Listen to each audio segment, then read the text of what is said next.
Buenas. Necesitaría que me digan si se escucha el audio primero. Alguien que me diga si se escucha el audio, me escriben. Sí, se escucha bien. Hola, ¿se escucha el audio?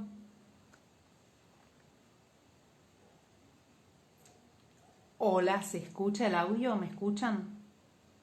Bien, bien, bien, bien. Buenísimo.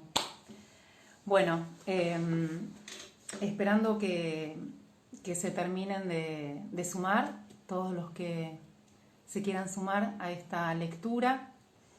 Les cuento que voy a leer algo de este libro que igual va a salir creo que al revés, pero bueno, se llama Las Cosmicómicas. Es un libro de cuentos, de pequeños relatos cortos de Italo Calvino, un escritor italiano del siglo XX, un gran escritor del cual soy muy fan. Y bueno, heredé el fanatismo por Italo Calvino de mi mamá, Laura Falkov, que hoy cumple años. Así que le voy a dedicar esta lectura a ella, primero porque es su cumpleaños y después porque se lo merece, porque fue quien me hizo amar a Italo Calvino. Así que, bueno, para vos, mami, feliz cumple. Esto que voy a leer, que se llama Las Cosmicómicas, como les dije, son una serie de relatos que tienen una particularidad, porque estos relatos, cada uno empieza con un axioma o con una teoría que puede ser de la ciencia, puede ser de la astronomía, puede ser de la biología. Y el que habla en primera persona en estos relatos es un personaje que tiene la edad del universo, que se llama Kuf o Kufk. Bueno, son una serie de consonantes todas pegadas, lo cual lo hace bastante impronunciable. Y bueno, este personaje Kuf, que tiene la edad, como les decía, la edad del universo, entonces él asistió a todas las etapas evolutivas del universo, del planeta Tierra, de la humanidad, estuvo presente. Entonces cada vez que aparece alguno de estas teorías de la ciencia, de estos axiomas, él va a contestar, sí, por supuesto, yo me acuerdo, yo estaba ahí. Y ahí empieza cada uno de estos relatos que Italo Calvino escribió en 63, 1963, 64, que los publicó primero en una revista por separado y luego terminaron conformando este libro. Bueno, voy a empezar. Les digo hola a todos que me están escribiendo y que me encanta, que estoy re emocionada, porque la verdad es que uno está atravesando días, todos estamos atravesando días complicados, así que de repente esta conexión es hermosa. El libro se llama Las Cosmicómicas de Italo Calvino. Lo voy a repetir después y en todo caso después si quieren publico los datos y bueno, etcétera. Bueno, arrancamos.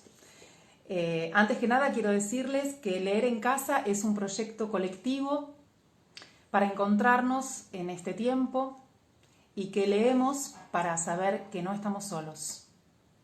Esta es una iniciativa de Juan Parodi y de Maxi Leniani, a quienes les agradezco muchísimo y felicito por haber puesto en marcha esta hermosa red. Bueno, ¿están listos? Voy a empezar a leer. Entonces, como les decía, las cosmicómicas, cada relato empieza con una teoría científica, con un axioma científico, y este cuento que yo voy a leer se llama Todo en un punto y empieza con la teoría del Big Bang. Entonces, primero en itálica arriba está la teoría, ahí, y después empieza el cuento. Dice así: con arreglo a los cálculos iniciados por Edwin P. Hubble sobre la velocidad del alejamiento de las galaxias, se puede establecer el momento en el que toda la materia del universo estaba concentrada en un solo punto, antes de empezar a expandirse en el espacio. Voy a leer de nuevo el axioma. Dice, con arreglo a los cálculos iniciados por Edwin P. Hubble sobre la velocidad del alojamiento de las galaxias, se puede establecer el momento en el que toda la materia del universo estaba concentrada en un solo punto, antes de empezar a expandirse en el espacio. Naturalmente que estábamos todos allí, dijo el viejo Kuf. ¿Y dónde íbamos a estar si no? Que pudiese haber espacio nadie lo sabía todavía. Y el tiempo, idem. ¿Qué quieren que hiciéramos con el tiempo allí apretados como sardinas? Y he dicho apretados como sardinas por usar una imagen literaria. En realidad no había espacio ni siquiera para estar apretados. Cada punto de nosotros coincidía con cada punto de los demás en un punto único que era aquel donde estábamos todos. En una palabra, ni siquiera nos molestábamos, salvo en lo que se refiere al carácter, porque cuando no hay espacio, tener siempre montado en las narices a un antipático como el señor Pebert es de lo más cargante. ¿Cuántos éramos? Bueno, nunca pude saberlo, ni siquiera aproximadamente. Para contar hay que poder separarse por lo menos un poquito uno de otro, y nosotros ocupábamos todos el mismo punto. Contrariamente a lo que podría parecer, no era una situación que favoreciese la sociabilidad. Sé que, por ejemplo, en otras épocas los vecinos se frecuentan. Allí, en cambio, como éramos todos vecinos, no había siquiera un buenos días ni una buenas noches. Cada uno terminaba por tener trato solamente con un número restringido de conocidos. Los que yo recuerdo son, sobre todo, la señora Fink, su amigo de Soissons, una familia de emigrados, los Tzu, y el señor Pebert, que ya he nombrado. Había también la mujer de la limpieza, adscrita a la manutención, la llamaban, una sola para todo el universo, dado lo reducido del ambiente. A decir verdad, no tenía nada que hacer en todo el día, ni siquiera quitar el polvo. Dentro de un punto no puede entrar ni un granito de polvo, y se desahogaba en continuos chismes y lamentos.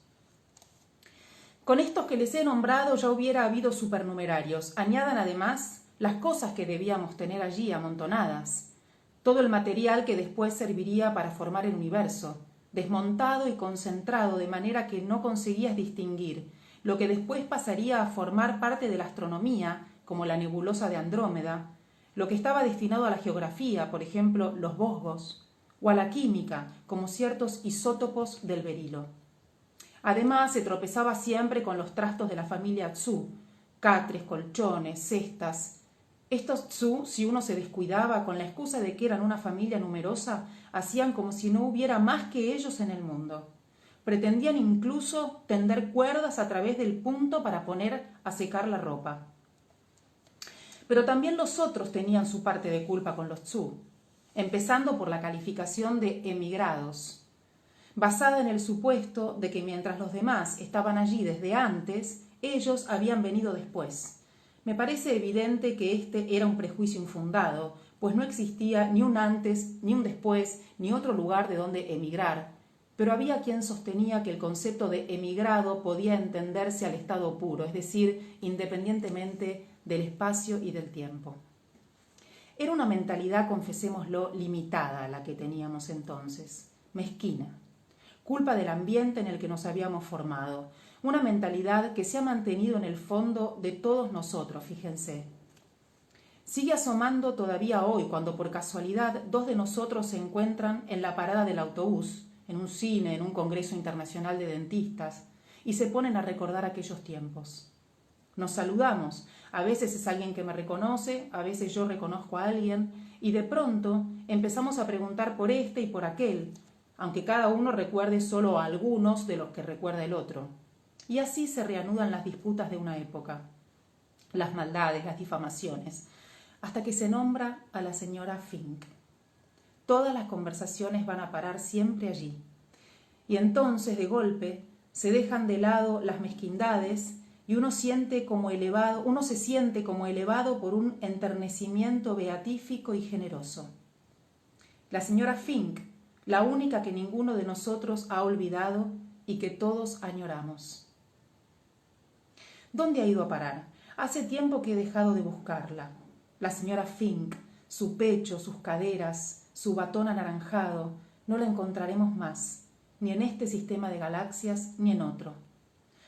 Que quede bien claro, a mí la teoría de que el universo, después de haber alcanzado un grado extremo de enrarecimiento, volverá a condensarse y que por lo tanto nos tocará encontrarnos en aquel punto para recomenzar después, nunca me ha convencido. Y sin embargo, son tantos los que cuentan solamente con eso, los que siguen haciendo proyectos para cuando estemos todos de nuevo allí. El mes pasado entro en un café de aquí de la esquina y ¿a quién veo? Al señor Pubert. ¿Qué cuenta de bueno? ¿Qué anda haciendo por aquí? Me entero de que tiene una representación de material plástico en Pavía. Está tal cual, con su diente de oro, los tirantes floreados. Cuando volvamos allá, me dice en voz baja, habrá que fijarse para que esta vez cierta gente quede afuera. Usted me entiende. Esos Tzu. Hubiera querido contestarle que esta conversación ya se la he escuchado a más de uno con el añadido, usted me entiende, el señor Pubert. Para no dejarme arrastrar por la pendiente me apresuré a decir, ¿y a la señora Fink? ¿Cree que la encontraremos? Ah, sí, a ella sí, dijo enrojeciéndose. El gran secreto de la señora Fink es que nunca ha provocado celos entre nosotros. Ni tampoco chismes. Que se acostaba con su amigo el señor de Soissons era sabido, pero en un punto, si hay una cama, ocupa todo el punto. Por lo tanto, no se trata de acostarse, sino de estar en la cama, porque todo el que está en el punto está también en la cama. Por consiguiente, era inevitable que ella se acostara también con cada uno de nosotros. Si hubiera sido otra persona, quién sabe cuántas cosas se habrían dicho de ella a sus espaldas. La mujer de la limpieza estaba siempre dando rienda suelta a la maledicencia y los otros no se hacían rogar para imitarla. De los Tzu, para no variar, las cosas horribles que había que oír. Padres, hijas, hermanos, hermanas, madres, tías, no había insinuación retorcida que los parara. Con ella, en cambio, era distinto. La felicidad que me venía de la señora Fink era al mismo tiempo la de esconderme yo, puntiforme en ella, y la de protegerla a ella puntiforme en mí. Era contemplación viciosa, dada la promiscuidad del converger puntiforme todos en ella, y al mismo tiempo casta, dada la impenetrabilidad puntiforme de ella. En una palabra, ¿qué más podía pedir? Y todo esto así como era cierto para mí, valía también para cada uno de los otros, y para ella. Contenía y era contenida con la misma alegría y nos acogía y amaba y habitaba a todos por igual. Estábamos tan bien todos juntos, tan bien, que algo extraordinario tenía que ocurrir. Bastó que en un cierto momento ella dijese, muchachos, si tuviera un poco de espacio, cómo me gustaría amasarles unos tallarines. Y en aquel momento todos pensamos en el espacio que hubieran ocupado los redondos brazos de ella, moviéndose adelante y atrás con el rodillo sobre la lámina de masa, el pecho de ella bajando lentamente sobre el gran montón de harina y huevos que llenaba la ancha tabla de amasar, mientras sus brazos amasaban, blancos y untados de aceite hasta el codo. Pensamos en el espacio que hubiera ocupado la harina, y el trigo para hacer la harina, y los campos para cultivar el trigo, y las montañas de las que bajaba el agua para regar los campos, y los pastos para los rebaños de terneras que darían la carne para la salsa, y en el espacio que sería necesario para que el sol llegase con sus rayos a madurar el trigo, en el espacio para que de las nubes de gases estelares el sol se condensara y ardiera, en la cantidad de estrellas y galaxias y aglomeraciones galácticas en fuga por el espacio que serían necesarias para tener suspendida cada galaxia, cada nebulosa, cada sol, cada planeta. Y en el mismo momento de pensarlo, ese espacio infatigablemente se formaba. En el mismo momento en el que la señora Fink pronunciaba sus palabras, los tallarines, muchachos. el punto que la contenía a ella y a todos nosotros se expandía con una irradiación de distancias de años luz, y siglos luz, y millones de milenios luz. Y nosotros, lanzados a las 4 puntas del universo, el señor Pebert hasta Pavía, y ella, disuelta en no sé qué especie de energía, luz, calor, ella, la señora Fink, la que en medio de nuestro cerrado mundo mezquino había sido capaz de un impulso generoso, el primer muchacho, qué tallarines le serviría, un verdadero impulso de amor general, dando comienzo a la vez al concepto de espacio y al espacio propiamente dicho, y al tiempo y a la gravitación universal y al universo gravitante, haciendo posibles millones de soles y de planetas y de campos de trigo y de señoras Fink, dispersas por los continentes de los planetas que amasan con los brazos untados y generosos y enharinados, y desde aquel momento perdida, y nosotros llorándola. ¡Ah! ¡Qué emoción! Bueno, me reemociona este cuento. Y lo elegí medio inconscientemente y después me di cuenta